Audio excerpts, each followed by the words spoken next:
Página de abertura. Luz no Lar, psicografado por Francisco Cândido Xavier por diversos espíritos. Número da mensagem: 16.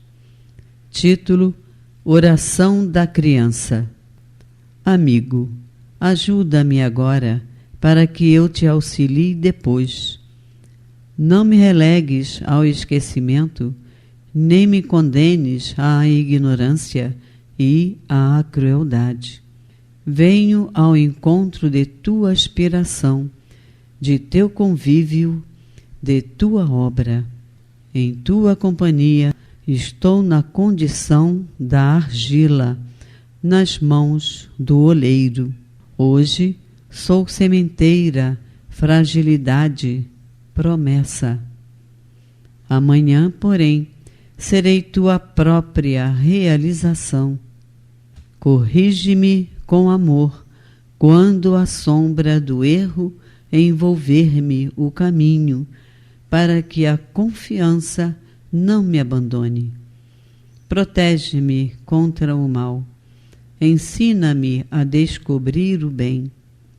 Não me afastes de Deus e ajuda-me a conservar o amor e o respeito que devo às pessoas, aos animais e às coisas que me cercam. Não me negues tua boa vontade, teu carinho e tua paciência. Tenho tanta necessidade do teu coração quanto a plantinha tenra precisa da água para prosperar e viver. Dá-me tua bondade e dar-te-ei cooperação. De ti depende que eu seja pior ou melhor amanhã. Emmanuel. E agora, a palestra. Saudações fraternas, irmãos e irmãs, que mais uma vez os bons espíritos nos amparem nas reflexões que nos compete desenvolver hoje. Em O Evangelho segundo o Espiritismo, esta obra que aplica aos textos evangélicos, aos textos bíblicos, principalmente do Novo Testamento, o ensinamento legado pelos espíritos através da obra organizada por Allan Kardec, nós estamos presentemente no seu último capítulo, o de número 28, intitulado Coletânea de Preces Espíritas. Sempre que a gente fala sobre esse capítulo, é interessante voltar ao capítulo anterior, Pedi e Obtereis, o capítulo 27, que tem o objetivo de explicar os conceitos espíritas sobre a prece, que também são objeto de reflexão em outras partes da codificação das obras fundamentais, como em O Livro dos Espíritos, por exemplo, onde existe um tópico próprio sobre a prece.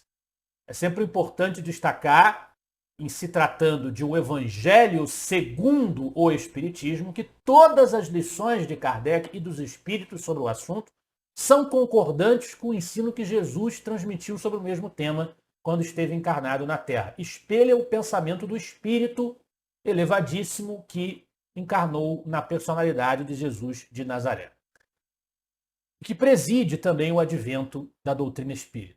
O capítulo 27 discutiu trechos bíblicos do Novo Testamento sobre a prece, baseando-se, portanto, no pensamento evangélico sobre o assunto, enaltecendo e recomendando a prece como prática, pela razão mesma de Jesus recomendar e enaltecer a prece como prática.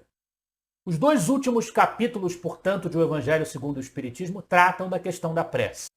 E o Livro dos Espíritos nós vemos que a prece é uma prática de adoração. A adoração a Deus é uma lei natural e a prece é uma forma que nós temos, embora nós, no atual patamar de evolução que nós temos, estejamos muito longe de termos a capacidade de ver Deus, o que quer que isso signifique.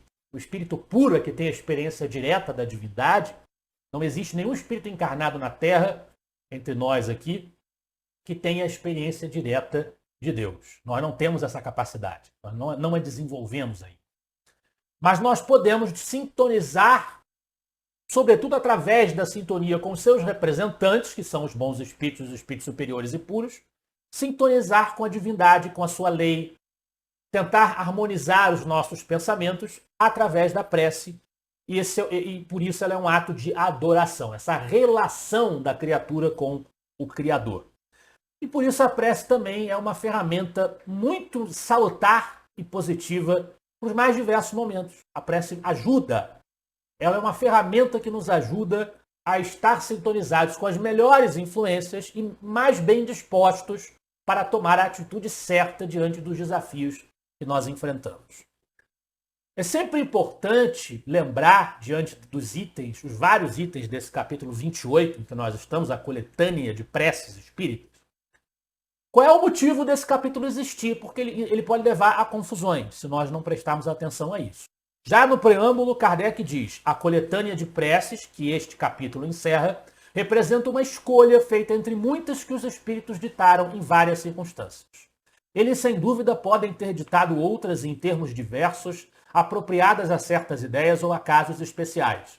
Mas pouco importa a forma se o pensamento é essencialmente o mesmo.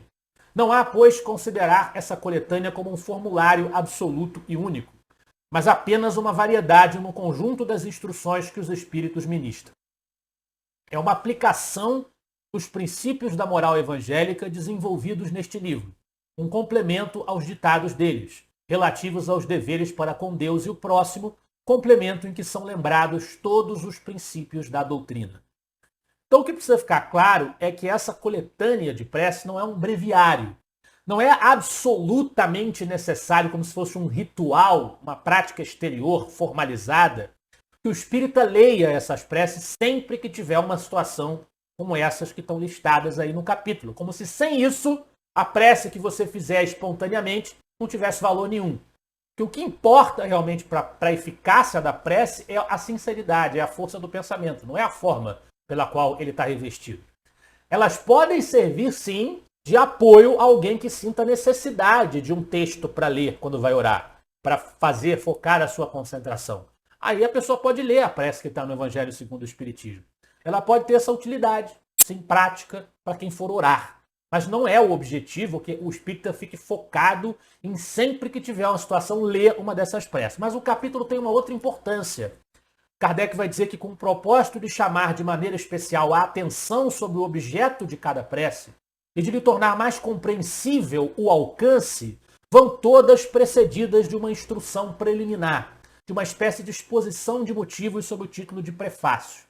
E se nós fizermos um apanhado de todos os prefácios das preces do capítulo 28, e também um apanhado de todas as situações que ele elenca no capítulo, como situações em que você poderia fazer uma prece, pelas quais você poderia fazer uma prece, nós vamos ver que esses prefácios funcionam, e essas situações também, como uma lembrança dos princípios da doutrina espírita, especialmente os que são aplicados aos temas abordados no Evangelho segundo o Espiritismo como um todo.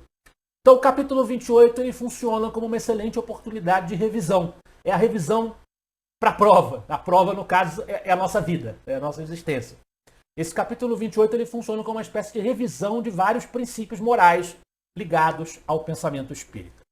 Alguns desses prefácios e as preces, por consequência, trazem apontamentos muito interessantes de caráter eminentemente prático.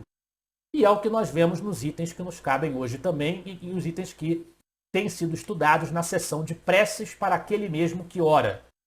Nessa seção nós já tivemos os subtítulos: Prece aos anjos guardiães e aos espíritos protetores, para afastar os maus espíritos, para pedir a corrigenda de um defeito, para pedir a força de resistir a uma tentação, ação de graças pela vitória alcançada sobre uma tentação, para pedir um conselho, nas aflições da vida, ação de graças por um favor obtido, ato de submissão e de resignação, num perigo iminente, ação de graças por haver escapado a um perigo e prece à hora de dormir. Como se vê, são situações bastante usuais e necessidades práticas que todos nós temos várias vezes, possivelmente ao longo da vida. Quem não precisa, às vezes, pedir um conselho aos bons espíritos, enfrentar dificuldades e aflições, agradecer porque obteve um favor, enfim, diante de um perigo iminente, talvez não seja tão comum, mas pode acontecer mais vezes na nossa vida. Agora, o tema de hoje, os itens 40 e 41, são as preces prevendo próxima a morte. Isso, evidentemente, não é uma situação comum, porque numa encarnação a gente só morre uma vez. Então, A gente pode até estar antecipando erroneamente a nossa morte. Eu acho que vou morrer porque estou vivendo uma doença tal e tal e tal, uma dificuldade tal e tal e tal, e chega na hora e não morre. Isso pode acontecer também. Então, prever a morte próxima, né, nem sempre é certa essa previsão. Você pode antecipar erroneamente. Mas o fato é que morrer, de fato, a gente só vai morrer uma vez nesta encarnação. A gente morre várias vezes ao longo das encarnações, somando-as, mas em cada encarnação a morte é uma vez só. Que ela é justamente o fim da encarnação. Mas nós sabemos que uma das funções primordiais do Espiritismo é oferecer um consolo diante dessa fatalidade que é a morte, através do esclarecimento que ele dá, permitindo o contato com aqueles que no momento estão vivendo essa vida que vem depois da morte, que é a vida espiritual. Então, lidar com a morte é uma coisa em que o Espiritismo ajuda, ele deve ajudar, ele existe para ajudar. Nós podemos aproveitar isso mais ou menos qualitativamente falando. Mas o Espiritismo tem como função nos ajudar a lidar com a questão da morte. Sim, ele tem. E nesse sentido também, a prece que nós faremos, que nós podemos fazer diante da perspectiva da morte, também é uma utilidade, é uma aplicação muito clara da prece que pode ser feita. O prefácio é curto e Kardec nele comenta: a fé no futuro, a orientação do pensamento durante a vida para os destinos vindouros favorecem e aceleram o desligamento do espírito, por enfraquecerem os laços que o prendem ao corpo. Tanto que frequentemente a vida corpórea ainda se não extinguiu de todo, a pessoa ainda não morreu, e a alma impaciente já alçou o voo para a imensidade. O espírito já está desligado psicologicamente da vida material. Ao contrário, no homem que concentra nas coisas materiais todos os seus cuidados, aqueles laços são mais tenazes. Penosa e dolorosa é a separação. E cheio de perturbação e ansiedade o despertar no além-túmulo. Em primeiro lugar, é preciso a gente afastar qualquer pensamento, qualquer consideração, no sentido de demonizar, anatematizar a matéria. A matéria não é má. Ao contrário do que acreditavam, por exemplo, algumas seitas gnósticas do cristianismo, nos primeiros séculos da era cristã. A matéria, assim como o espírito, é uma obra de Deus. E ela é um instrumento que os espíritos usam para progredirem e se relacionarem com o mundo.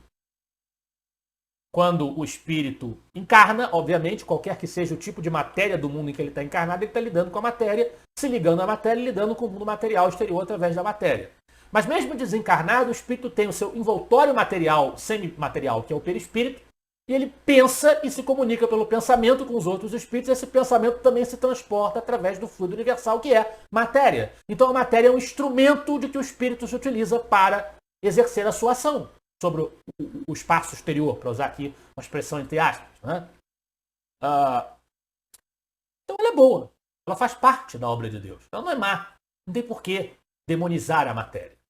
No entanto, à medida que o espírito vai evoluindo e se depurando, se tornando mais próximo da perfeição, a matéria de que ele vai se utilizar usualmente, a matéria que constitui os mundos em que ele vai encarnar, ela também se torna cada vez mais depurada, menos densa, mais sutil e, portanto, mais passível de lhe permitir algumas percepções e expansões de faculdades que numa matéria mais densa como essa dos nossos corpos materiais na Terra, ele não pode fazer, ele não pode usar. Ela sempre será mais ou menos densa, uma transformação da mesma matéria elementar que é o fluido universal. E, portanto, é a obra de Deus. Mas ela vai se depurando. Se nós vivemos num meio de matéria mais densa, é porque nós não alcançamos um patamar que nos permita lidar com maiores sutilezas. É porque essa matéria mais densa nos oferece os desafios que nós precisamos atravessar, que não teríamos como atravessar se nós estivéssemos vivendo sob outras conformações materiais. É porque essa matéria é o mecanismo mais adequado ao espírito naquele momento da sua trajetória. Neste momento, esta matéria que eu estou usando aqui é mais útil para o meu desenvolvimento. Não tem porquê e não será adequado para mim eu encarnar num mundo superior. Eu estou encarnado no mundo que eu preciso estar encarnado para desenvolver as minhas ações e as minhas potencialidades. O que ocorre é que, em função das nossas imperfeições, dos nossos vícios, nós damos a essa matéria que nós estamos ligados um valor maior do que o que ela realmente merece, que é o de um instrumento temporário e meramente temporário. Nós desenvolvemos em relação a essa matéria, em relação aos bens materiais que esse mundo material oferece, uma dependência excessiva, um apego excessivo, que nos torna mais afeiçoados às questões que competem a essa matéria, às questões sensoriais do mundo, do que as que interessam à vida espiritual, a moral, que é a definitiva. O nosso espírito ainda ele tem pouco poder de domínio sobre a matéria, ele prevalece pouco sobre os apelos que a matéria exerce sobre ele. Ele ainda tem essa fragilidade. Quando a gente diz que a carne é fraca, é mentira, o espírito é fraco. Mas ele sendo fraco, geralmente ele estará ligado a uma carne mais densa, né? Está ligado ao seu patamar evolutivo. Isso torna mais difícil nós nos afastarmos dessa vida material e dos aspectos ligados a ela, o que tende a aumentar aquela fase de perturbação espiritual que sucede à morte ou à desencarnação do espírito e pode causar maiores sofrimentos ao espírito desencarnado. Como se vê no capítulo 3º da parte também terceira do Livro dos Espíritos, o espírito desencarnado depois da morte, ele atravessa esse período de perturbação. Pode ser, em termos médios, a gente pode comparar essa perturbação, Kardec faz essa comparação em texto dessa mesma parte terceira, a um estado de indefinição que muitas vezes a gente vive entre o sono e a vigília. Quando a gente está acordando, a gente fica um pouco confuso, eu estou dormindo, eu não estou, né? Aquele estado de relativa confusão que a gente vive logo após acordar de um sono bem pesado, ele é mais ou menos comparado ao atordoamento, por assim dizer, que o espírito vive depois da morte, na perturbação espiritual, muitas vezes. O apagamento relativo e crescente da influência da matéria sobre o espírito, ele vai aumentando a percepção dele sobre a sua condição de espírito livre e as suas lembranças do passado também vão voltando, o que vai pondo fim a essa perturbação. Mas a velocidade desse processo de afastamento do peso, do impacto psicológico da matéria sobre o espírito, que aumenta a perturbação, quanto maior é esse impacto, essa velocidade não é a mesma para todos os espíritos. A questão 64 vai dizer que ela depende da elevação de cada um. Aquele que já está purificado se reconhece quase imediatamente, pois que já se libertou da matéria durante a vida do corpo. Enquanto que o homem carnal, aquele cuja consciência ainda não está pura, guarda por muito mais tempo a impressão da matéria. A prática do bem, a consciência tranquila, que denotam uma vinculação do ser com as questões espirituais e morais, denotam que ele não vai se vender a qualquer apetite material, a qualquer facilidade do mundo material, e portanto que ele não se importa apenas com as questões do mundo material, que importam sim, porque nós estamos vivendo nesse mundo, nós temos que comer, nós temos que trabalhar, nós temos que construir as nossas relações nesse mundo, mas é temporário. E a pessoa que pratica o bem, que se dedica, tem uma consciência tranquila, está voltada à espiritualidade de alguma forma, ela desenvolveu em si a consciência disso. Isso facilita a aceleração do processo de perturbação espiritual pós-desencarnação. Você vai ter uma perturbação mais rápida, vai passar mais rápido. Kardec então comenta em uma nota, questão 165, que muito variável é o tempo que dura a perturbação que se segue à morte. Pode ser de algumas horas, como também de muitos meses e até de muitos anos. Aqueles que desde quando ainda viviam na Terra se identificaram com o estado futuro que os aguardava, são os em quem menos longa ela é, porque esses compreendem imediatamente a posição em que se encontram. Então, a sucessão de reencarnações e desencarnações é um exercício continuado de superação das fraquezas, elevação dos impulsos, do que impele o ser humano, o espírito, a agir, uma construção de hábitos mais nobres, o cultivo de virtudes e da valorização das questões morais, das questões espirituais, para tornar cada vez mais natural no espírito o entendimento de que a sua existência é infinita, de que os outros seres são seus irmãos e de que ele deve se ajustar à lei divina acima dos apelos transitórios.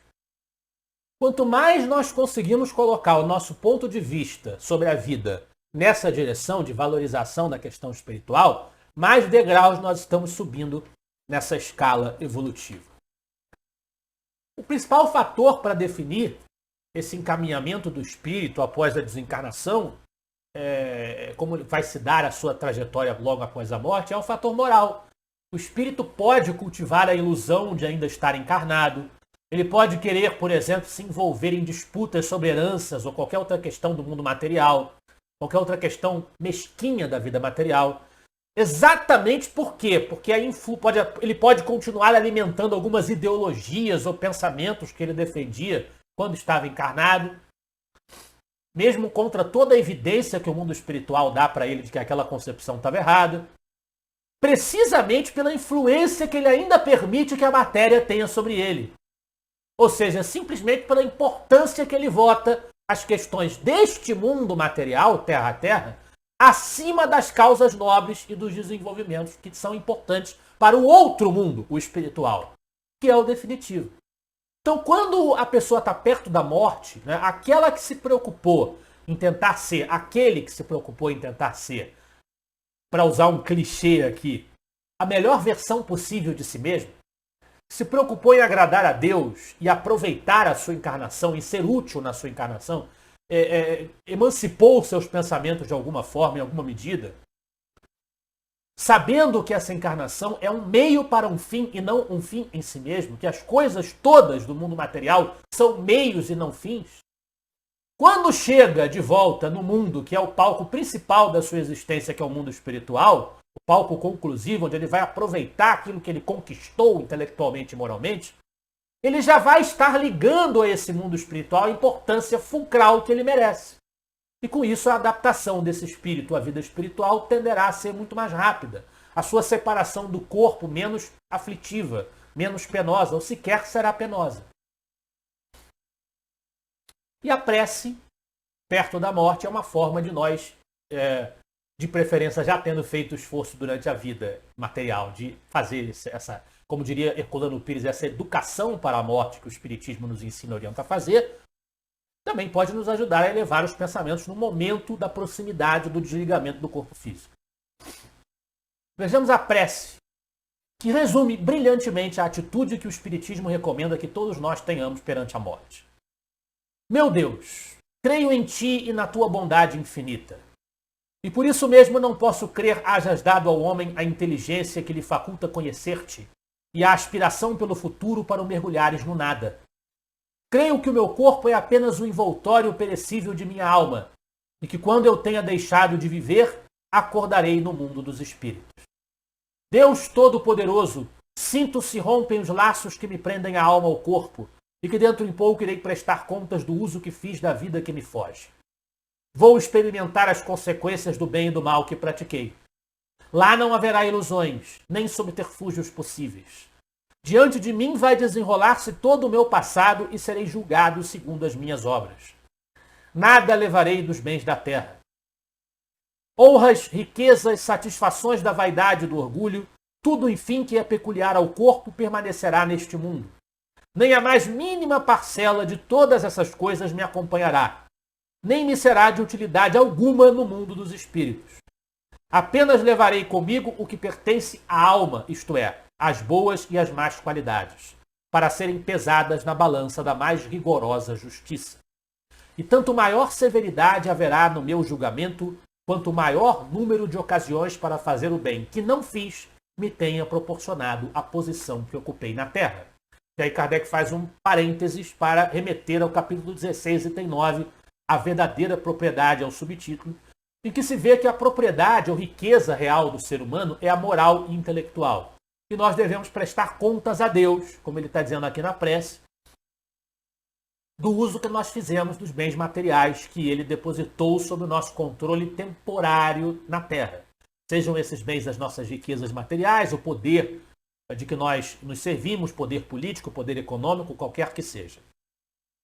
E aí a prece conclui dizendo mais do que qualquer um de nós poderia dizer, e melhor, sobre as grandes verdades morais que cercam o regresso do espírito à vida espiritual. E também sobre o verdadeiro significado da vida material, que nós ainda temos tanta dificuldade de vivenciar de acordo com a compreensão que a doutrina nos traz a respeito. A gente ainda tem muita dificuldade, na prática, de dimensionar as coisas da vida material com o valor que elas realmente merecem. E essa reflexão sobre tudo isso está resumida nesse final da prece, que conclui assim. E com isso nós concluímos o nosso estudo de hoje. Deus de misericórdia, que o meu arrependimento te chegue aos pés. Digna-te de lançar sobre mim o manto da tua indulgência. Se te aprouver prolongar a minha existência, seja esse prolongamento empregado em reparar, tanto quanto em mim esteja, o mal que eu tenha praticado. Se soou, sem dilação possível, a minha hora, levo comigo o consolador pensamento de que me será permitido redimir-me por meio de novas provas, a fim de merecer um dia a felicidade dos eleitos. Se não me for dado gozar imediatamente dessa felicidade sem mescla, partilha tão só do justo por excelência, sei que me não é defesa para sempre a esperança de que pelo trabalho alcançarei o fim, mais tarde ou mais cedo, conforme os meus esforços.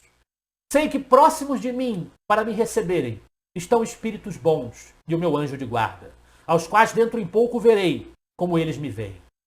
Sei que se o tiver merecido, encontrarei de novo aqueles a quem amei na terra, e que aqueles que aqui deixo irão juntar-se a mim, que um dia estaremos todos reunidos para sempre, e que enquanto esse dia não chegar, poderei vir visitá-los. Sei também que vou encontrar aqueles a quem ofendi. Possam eles perdoar-me o que tenham a reprochar-me, o meu orgulho, a minha dureza, minhas injustiças, a fim de que a presença deles não me acabrunhe de vergonha. Perdoo aos que me tenham feito ou querido fazer mal. Nenhum rancor contra eles alimento, e peço-te, meu Deus, que lhes perdoes. Senhor, dá-me forças para deixar sem pena os prazeres grosseiros deste mundo, que nada são em confronto com as alegrias sãs e puras do mundo em que vou penetrar, e onde para o justo não há mais tormentos, nem sofrimentos, nem misérias, onde somente o culpado sofre, mas tendo a confortá-lo a esperança. A vós, bons espíritos, e a ti, meu anjo guardião, suplico que me não deixeis falir neste momento supremo.